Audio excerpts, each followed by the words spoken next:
Before a single sword is drawn, nature senses the coming storm. Birds erupt from trees in frantic flocks, their calls sharper, more urgent.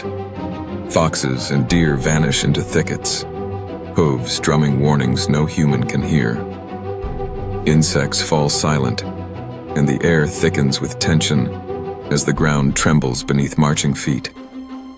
Even the wind seems to hush, carrying the distant clatter of armor and shouts. Streams ripple with the hurried escape of waterfowl. In these moments, the wild world becomes both witness and victim, forever changed by the chaos that follows in humanity's wake.